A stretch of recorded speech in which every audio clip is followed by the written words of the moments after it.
আসসালামু আলাইকুম রহমতুল্লাহি ওবরাকাতু। আজকে আপনাদেরকে দেখাবো ফাইলের খাঁচা কেমনে রেডি করতে হয় এবং ফাইলের খাঁচা কীভাবে কি চেক করতে হয়, চেক করার সময় কি কি ফলো করতে হয়।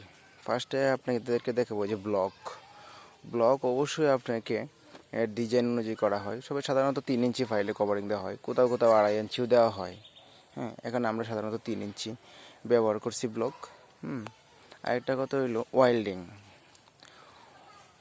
আপনার ফাইলের কাঁচা আপনার যখন চেক করবেন তখন অবশ্যই আপনার দেখতে হবে যে ওয়েল্ডিংটা কি প্রপারলি আছে কি না।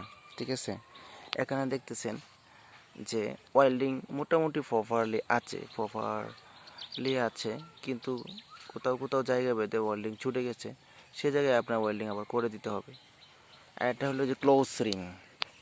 ফাইলের ক্ষেত্রে 12 মিটার, আর ফাইলের ক্ষেত্রে অথবা 12 মিটারের চেয়ে বেশি হলেও সবসময় আমার ফাইলের কাছের মধ্যে আপনার ক্লোজ রিং দিতে হবে। এই যেটা বলে ক্লোজ রিং, এটা হলো ক্লোজ রিং। ফাইলের ডায়া যতটুকু হবে কভারিং বাদে মেইন ডোরের ভিতরে যে রিংটা দেওয়া হয় সেটাই হলো ক্লোজ রিং। ক্লোজ রিংয়ের ফলে ফাইলের কাছে আঁকা বাঁকা হবে না, স্ট্রেট থাকবে। যখন কেজিংয়ের ভিতর দিয়ে ফাইল কাঁচা ঢোকানো হবে তখন সেই কাঁচাটা কি স্ট্রেট থাকবে। অবশ্যই আপনার ব্লক ব্যবহার করতে হবে ফাইলে, ক্লোজ রিংও ব্যবহার করতে হবে।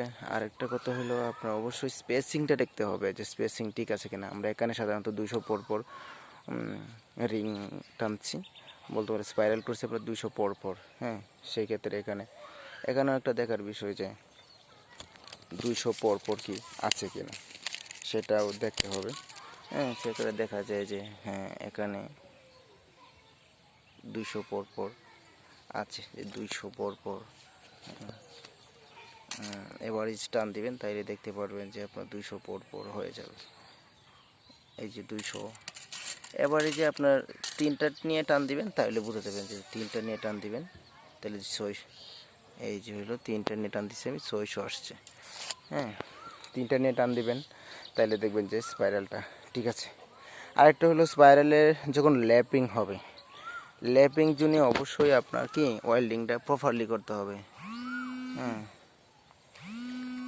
এই যে দেখেন এই জন্য ওয়েল্ডিং করা হয়েছে, কিন্তু এখানে সেটা সেই রকম ওয়েল্ডিং করা হয় নাই, প্রপারলি ওয়েল্ডিং হয় নাই। আর একটা ল্যাপিংটাও আপনার দিতে হবে।